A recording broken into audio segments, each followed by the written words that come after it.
जय Hind and hello guys, स्वागत है आपका आपके अपने YouTube चैनल ज्ञानदेव होस्ट में। और इस वीडियो में मैं आपको बताने वाला हूं आर्मी DGEME ग्रुप सी भर्ती 2024-2025 ऑफलाइन फॉर्म के बारे में। गाइस वैसे तो मैं इसके फॉर्म फिलअप की वीडियो बना चुका हूं, बट यहां पर मैं देख रहा हूं कि आपके सामने फॉर्म भरते समय अलग अलग प्रॉब्लम आ रही है। तो मैं यहां पर आपको सभी प्रॉब्लम के सोल्यूशन या फिर सभी सवालों के जवाब इस वीडियो के अंदर दूंगा और आपको बताऊंगा कि कैसे आपको इस फॉर्म को भरना है, कहाँ पर क्या जानकारी, इसके अलावा फॉर्म को कैसे भेजना है, किस लिफाफे का इस्तेमाल करना है, कितने रुपए का स्टाम्प लगाना है, ये सभी इन्फॉर्मेशन आपको बहुत ही अच्छे से एक्सप्लेन की जाएगी। तो वीडियो को आपको पूरा देखना है। और अगर आपने अभी तक वीडियो को लाइक शेयर नहीं किया कर दीजिएगा, क्योंकि आपके एक लाइक करने से काफ़ी सारा मोटिवेशन मिलता है। इसके बाद में गाइज जो लिंक मैंने वीडियो के डिस्क्रिप्शन में दिया है आप ओपन करिए। ओपन करने के बाद आपके सामने इस फॉर्म की जानकारी आ जाएगी। यहाँ पर आने के बाद में गाइज आप जानेंगे कि इसमें 625 वैकेंसी निकाली गई है। फॉर्म भरने का तरीका आपका ऑफलाइन रखा गया है। एज लिमिट 18 से 25 साल है और फॉर्म आप लोग 17 जनवरी 2025 तक भर पाएंगे। तो 17 जनवरी 2025 फॉर्म भरने की लास्ट डेट है, यानी कि आपको जो आपका फॉर्म है वो 17 जनवरी 2025 से पहले वहां पर पहुंचाना है। तो बेसिकली ये कह लीजिए कि आपके पास यहां पर कुछ ही टाइम है इस फॉर्म को भरने का, क्योंकि अगर ये बाद में वहां पर पहुंचेगा तो ऐसे में फिर आपका फॉर्म एक्सेप्ट नहीं होगा। तो इस तरीके से भरिएगा कि जो लास्ट डेट की समय सीमा है उसके रहते हुए आपका फॉर्म वहां पर पहुंच जाए। अब इसमें कौन सी पोस्ट के लिए कितनी वैकेंसी है वो भी आप देख सकते हैं, और अप्लाई करने के लिए उस पोस्ट पर क्या क्वालिफिकेशन चाहिए वो भी आपको यहाँ पर जानकारी दी गई है। ये सभी जानकारी आपको चेक कर लेनी है। फीस इसमें वैसे कोई नहीं ली गई है, बट जो आपका खर्चा होगा इसमें स्टाम्प लगाने का, जो फॉर्म का प्रिंट है वो डाउनलोड करने का, बस उसी में रहेगा। तो आप इंपॉर्टेंट लिंक के सेक्शन में आएंगे और यहाँ पर डाउनलोड फॉर्म PDF इसके ऊपर क्लिक करेंगे। इसके ऊपर क्लिक करने के बाद डायरेक्टली आपके सामने यहाँ पर एप्लीकेशन फॉर्म का PDF आ जाएगा। आपको इसको डायरेक्टली प्रिंट आउट कराना है, और जब आप इसको प्रिंट आउट कराए यानी कि इसकी फोटोकॉपी निकलवाए तो आपको 3-4 फोटोकॉपी निकलवानी है, ताकि जब आप फॉर्म को भरें अगर फॉर्म भरने में कहीं पर कोई गलती हो जाती है, कटिंग हो जाती है, तो आपको नया फॉर्म इस्तेमाल करना है, क्योंकि कटिंग वाले फॉर्म रिजेक्ट कर दिए जाते हैं। तो अब आप यहाँ पर जान लीजिए कि कैसे आपको फॉर्म को भरना है।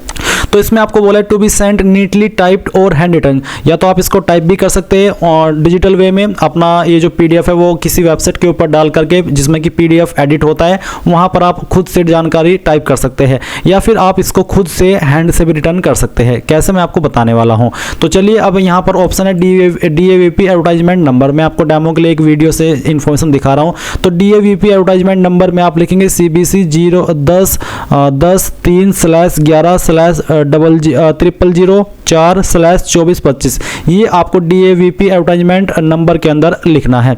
उसके बाद में गाइज यहाँ पर आता है unit address as mentioned at para first of advertisement, यानी कि आपको यहाँ पर जो पारा फर्स्ट के अंदर इस एडवर्टाइजमेंट में लिखा है वो यूनिट बतानी है कि किस यूनिट के लिए आप फॉर्म भर रहे हैं। ये वो सभी यूनिट है जो कि यहाँ पर आपको दी गई है। तो इनमें से आप कौन सी यूनिट के लिए फॉर्म भर रहे हैं उसी यूनिट को आपको यहाँ पर लिखना होगा। कैसे, जैसे कि आप वीडियो में देख सकते हैं। तो जिस यूनिट के लिए भी आप भर रहे हैं उस यूनिट को आप यहाँ पर इस तरह से लिख दीजिएगा।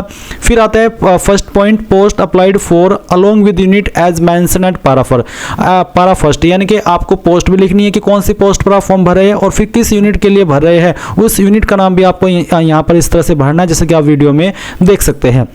मैं आपको एक बार फिर से एग्जांपल देकर के दिखाता हूं। मान लीजिए आपको अप्लाई करना है यहाँ पर commandant 505 army base workshop Delhi cantt, और आपकी पोस्ट है LDC। तो आप यहाँ पर लोअर डिवीजन कलर लिख देंगे पोस्ट के सामने, और जो आपका यूनिट है वो यूनिट आप यहाँ पर इस तरह से लिखेंगे, जैसे कि आप यहाँ पर वीडियो में देख सकते हैं। उसके बाद में 2 पॉइंट आता है नेम ऑफ कैंडिडेट। तो आपको आपका नाम अंग्रेजी के बड़े अक्षरों के अंदर लिखना है। फिर आप यहाँ पर फादर नेम, अगर आपकी शादी हो चुकी है तो आप पति का नाम देंगे, नहीं तो आप यहाँ पर आपके पिता का नाम भरिएगा। फिर आप आपकी जो माताजी है उनका नाम यहाँ पर भर देंगे।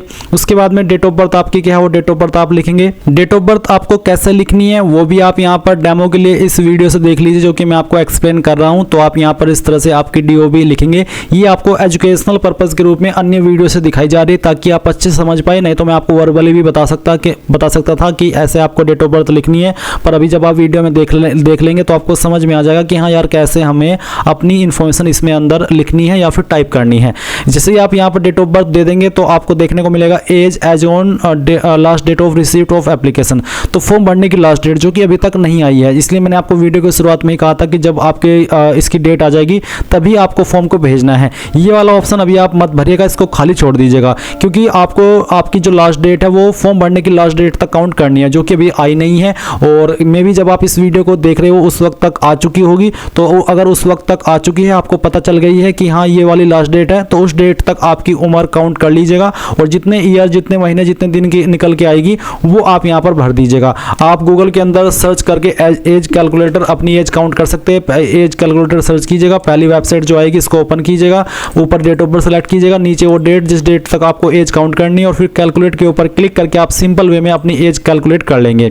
फिर 6 पॉइंट नेशनलिटी का, जिसमें कि आप बताएंगे INDIN इंडियन लिख करके, रिलीजन आपका क्या है, हिंदू मुस्लिम सिख ईसाई जो भी है वो आप यहाँ पर लिख दीजिएगा।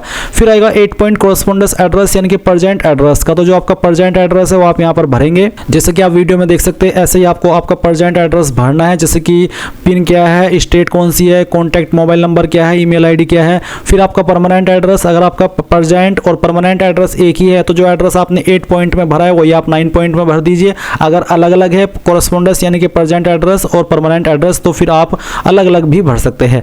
फिर 10 पॉइंट है कास्ट कैटेगरी का, तो जो भी कास्ट कैटेगरी है, चाहे वो जनरल हो, SC ST हो, OBC हो, वो आपको यहाँ पर बतानी है। साथ ही अगर आपकी कैटेगरी SC ST OBC है तो आपको यहाँ पर कास्ट सर्टिफिकेट की फोटोकॉपी फॉर्म के साथ अटैच करनी होगी। इसके बाद में यहाँ पर 12 पॉइंट आएगा, अगर आप यहाँ पर एक्स सर्विसमैन है तो आप जानकारी भरेंगे, तो आप नहीं तो आप इसको ऐसे ही छोड़ देंगे। फिर 13 पॉइंट है डिटेल्स ऑफ एज रिलैक्सेशन, अगर आपको एज के अंदर छूट चाहिए as per central government policy तो आप यहाँ पर नो करें, नहीं तो जो नॉर्मल छूट मिलती है SC ST कैंडिडेट को 5 साल की और OBC को 3 साल की, वो आपको तब भी मिलेगी अगर आप इसमें नो करते हैं। फिर 14 पॉइंट है क्वालिफिकेशन का, तो आपको नेम ऑफ एग्जाम के अंदर क्वालिफिकेशन का नाम लिखना है, ईयर के अंदर बताना कि किस साल के अंदर पास कर ली थी, किस बोर्ड के द्वारा पास किए वो आप यहाँ पर बोर्ड यूनिवर्सिटी इंस्टीट्यूट के सेक्शन के अंदर लिख देंगे। परसेंटेज आपकी कितनी थी वो आप यहाँ पर भरेंगे और ग्रेड डिवीजन क्या थी वो आपको बता देना है। अगर आपके नंबर CGPA के अंदर थे तो आप उनको परसेंटेज के अंदर कन्वर्ट करके फिल करेंगे। अभी ये हुई 10वीं की जानकारी। अगर आप ऐसी पोस्ट पर अप्लाई करें जिसमें 12वीं की योग्यता मांगी है या ITI की मांगी है तो आप यहाँ पर सेकंड ऑप्शन में नेम ऑफ एग्जाम के अंदर आप 12th लिखिएगा, फिर पासिंग ईयर बताइएगा, आपका बोर्ड का नाम, आपकी परसेंटेज और आपकी डिवीजन, तो सेम वे में आपको भरनी है। साथ ही साथ आप जितनी क्वालिफिकेशन की जानकारी यहाँ पर दे रहे हैं जो कि आपके पास है उसकी सर्टिफिकेट की फोटोकॉपी आपको इस फॉर्म के साथ अटैच करनी है। इसके बाद यहाँ पर एक्सपीरियंस का सेक्शन है, अगर आप ऐसी पोस्ट पर अप्लाई कर रहे हैं जिस पर एक्सपीरियंस मांगा है या फिर आपके पास कोई एक्सपीरियंस है और आप देना चाहें तो आप ऑर्गेनाइजेशन के अंदर उस कंपनी का नाम देंगे जहां पर आपने काम किया है, वेदर गवर्नमेंट PSU प्राइवेट, इनमें से कौन सा डिपार्टमेंट था, गवर्नमेंट PSU या प्राइवेट, वो आप लिख करके बता देंगे। किस पोस्ट पर आप काम करते थे वो पोस्ट का नाम लिखेंगे, कब आपने जॉब ज्वाइन की थी वो फॉर्म के नीचे लिखना है और टू में वो डेट लिखनी है जब तक आपने जॉब की थी। साथ ही एक्सपीरियंस सर्टिफिकेट की फोटोकॉपी आपको इसके साथ अटैच करनी होगी। अब आते हैं 15 पॉइंट लिस्ट ऑफ इनक्लोजर्स, यानी कि क्या क्या डॉक्यूमेंट आप इस फॉर्म के साथ अटैच कर रहे हो, जैसे कि 10th की मार्कशीट, 10th का certificate, caste certificate, domicile certificate, Aadhaar card, तो जो भी आप इस फॉर्म के साथ अटैच कर रहे हो वो आपको यहाँ पर लिख देने हैं, ताकि अगर कोई डॉक्यूमेंट मिस भी हो जाए और आपका ये वाला मिल जाए उनको पेज तो उनकी समझ में आएगा कि हाँ इन्होंने ये चीज़ इसमें अटैच की थी और कुछ डॉक्यूमेंट मिसिंग है, तो वो क्लियर हो जाएगा। फिर 16 point details of any identity proof, तो आप यहाँ पर कोई भी एक ID दे दीजिएगा, चाहे आधार कार्ड, चाहे पैन कार्ड, चाहे ड्राइविंग लाइसेंस, चाहे पासपोर्ट, जो भी आप देना चाहे दे सकते हैं।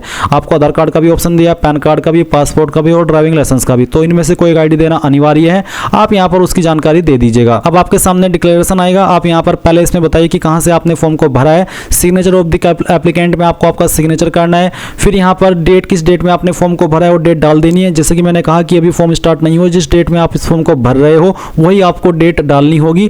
अभी इस डेट को चाहे खाली छोड़ दीजिएगा, जब आपके फॉर्म शुरू होंगे तब आप इसको भर करके यहाँ पर डेट को आगे भेजिएगा।